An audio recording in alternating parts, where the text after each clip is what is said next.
আজ আমি মাল ছাড়া কারো নয়।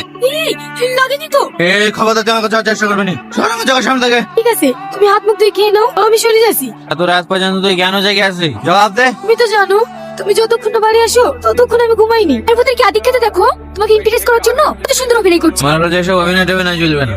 ডার্লিং, ও গো ওঠো, চাটা খেয়ে নাও। চলে এসছি। ওঠো ডার্লিং, চাটা খেয়ে নাও। কি চা বানিয়েছিস? হ্যাঁ, খাওয়া যায়? সালমা, তুমি এত চিৎকার করছো কেন? সালমা, তোর কি চা পেয়েছে? আমি চা ফেলেছি। এরকম মেয়েদেরকে এরকম করা উচিত। টনি, তোমার গ্রামের মেয়ের মধ্যে যা করে সহ্য কর। আর তুই তার উপরে এরকম অত্যাচার করছিস।